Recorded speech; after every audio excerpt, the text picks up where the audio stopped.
بسم الله الرحمن الرحيم. السلام عليكم ورحمة الله وبركاته أعزائي المشاهدين. أهلا ومرحبا بكم في حلقة جديدة من حلقات قناة الخير. أتمنى تكونوا بصحة وبسعادة وبخير، اللهم آمين يا رب العالمين. يعني داعيا للجميع بالتوفيق والنجاح في جميع مراحل الحياة. أعزائي المشاهدين، إن شاء الله رب العالمين الحلقة النهاردة هتبقى بعنوان دراسة جدوى لميت كتكوت إن شاء الله. فأتمنى تبقوا معايا لآخر الحلقة، معلومات هامة أتمنى تفيدكم وتفيد الجميع إن شاء الله يا أحباب. أتمنى طبعا من أعزائي المشاهدين، إذا كنت أول مرة تتفرج عليا يسعدني ويشرفني اشتراكك معايا في القناة وتشجيعك لينا باللايك الجميل، والصلاة والسلام على سيدنا النبي محمد صلى الله عليه وسلم في التعليقات. ففي شوية حاجات كده يا جماعة قبل ما نبدأ الحلقة أحب أنوه عليها في تربية الفراخ. طيب، دراسة الجدوى دي طبعا لميت كتكوت. طبعا قبل كل شيء لازم تستقبل الكتاكيت على درجة حرارة 33 درجة. طبعا بتدفي المكان قبل ما الكتاكيت بتيجي بحوالي يجي ساعتين ثلاثة، عشان الجدران تكتسب درجة الحرارة ودرجة الحرارة تبقى مظبوطة مع درجة عوامل التهوية. لازم يبقى فيه تهوية، يعني فيه حرارة والنفس متجدد دايما على طول في قلب المكان، على أساس إنك أنت بتجدد درجات الحرارة في قلب المكان. الهواء لازم يبقى متجدد على طول وثبات درجة الحرارة على 33. طبعا ديت بداية الاستقبال، ده بداية أول 4 5 أيام بالطريقة ديت حتى في الجو الحر اللي احنا فيه. انما يا احباب، لو درجة الحرارة عندك ظابطة في المكان هي جايبة 33، طبعا انت مش محتاج انك انت تدفي ولا تعمل اي حاجة، ولكن هي شوية حاجات كده دايما لازم تبدأ بيها. لازم تدفي المكان قبل ما تستقبل الكتاكيت بتوعك، وبتستقبل ان شاء الله رب العالمين على طبعا اللي هو محلول معالجة الجفاف واللي هو العسل الاسود. ده في اول يوم. وبعد كده تاني يوم انت بتستقبل على ان هو تحط في العلب بتاعك توم بودرة وبصل بودرة وكركم و... وحبة البركة. ده من تاني يوم على طول. يعني مشيها اول 7 8 ايام بالطريقة ديت. طبعا انتوا عارفين ان انا ما بحبش احط ادوية ولا بستقبل بادوية، فبحب دايما على طول اشتغل بالحاجات الطبيعية بتاعتنا.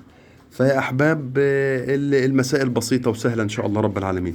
بسم الله نبدأ كده بقى ان شاء الله ازاي ان احنا نعمل دراسة جدوى لميت كتكوت. الكتكوت النهاردة يا احباب سعره عامل 15 جنيه. النهاردة سعر الكتكوت عامل 15 جنيه. طبعا حاول انك انت تنتقي الشركة الكويسة والكتكوت اللي بصحة كويسة.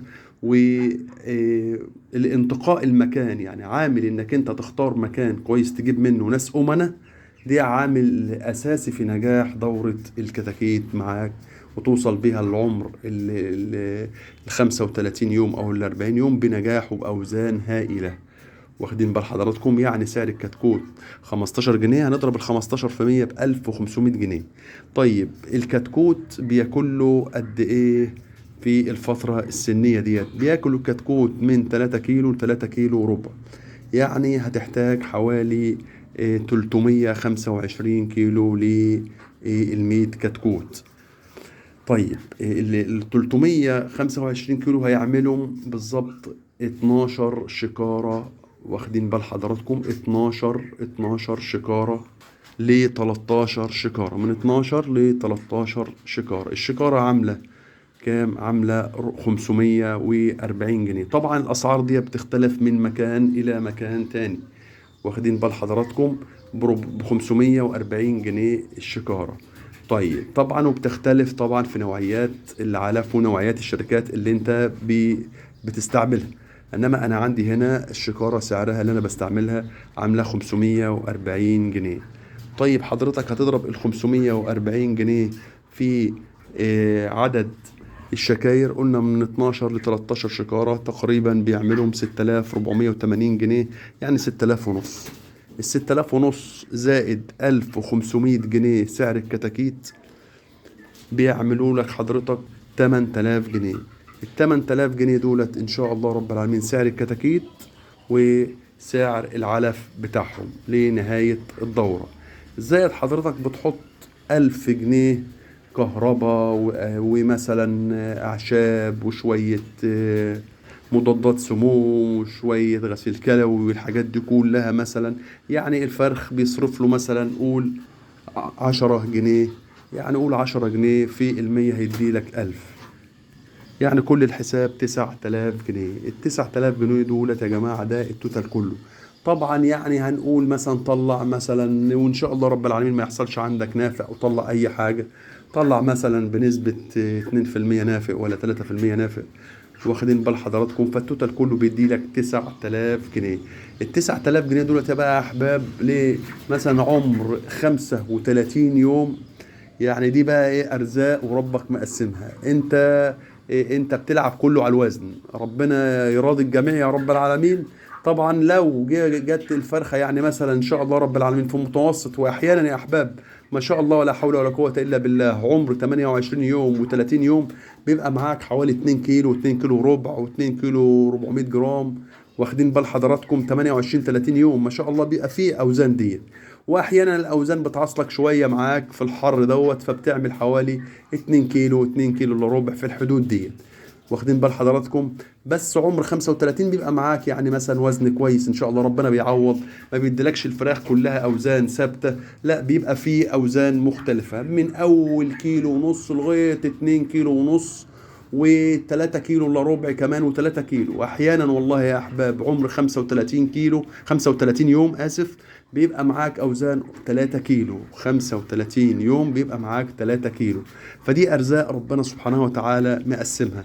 زائد ان حضرتك بتضرب سعر الكيلو في السعر اليومي حضرتك، وبتدربها ان شاء الله رب العالمين. واتمنى المكسب للجميع، ربنا يا رب يوسع الجميع وييسر الامور كلها يا رب، اللهم امين.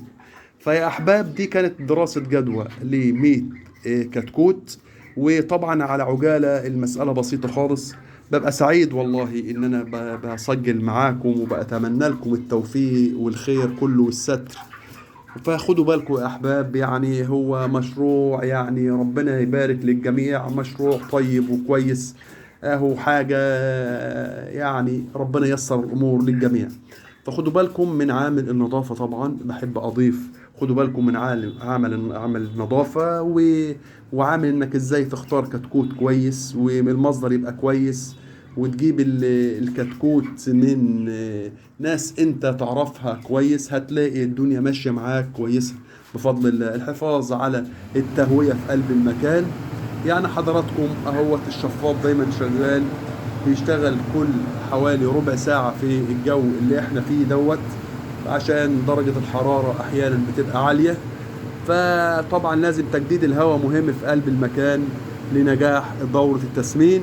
وزائد انك انت حضرتك دايما على طول لازم تغير المية مرة الصبح ومرة اخر النهار في الحر اللي احنا فيه، مع عامل النظافة. ربنا هيرزقك وهيسر لك الامور، والامور هتبقى طيبة ان شاء الله. والله يا احباب لو اتبعتوا الخطوات دي بالظبط مش هتحتاج ادوية، مش هتحط ادوية نهائي. واخدين بال حضراتكم؟ احنا يعني اهالينا واجدادنا كانوا زمان بيربوا الحاجات ديت، لا كان في ادويه ولا كان في اي حاجه، كان في اهتمام وفي نظافه وتوفيق من عند ربنا سبحانه وتعالى. فالمساله بسيطه خالص خالص خالص في تربيه الفراخ. واتمنى للجميع التوفيق والسعاده، وربنا يرضى علينا وعليكم يا رب العالمين. طبعا اتمنى تكون حلقه خفيفه بسيطه في دراسه جدوى ل 100 كتكوت، واتمنى لكم التوفيق والنجاح، اللهم امين. طبعا اتشرفت بالوقت اللي قضيته معاكم، والى حلقة قادمة باذن الله. كان معاكم من قناة الخير ابو عبد الهادي، والسلام عليكم ورحمة الله تعالى وبركاته.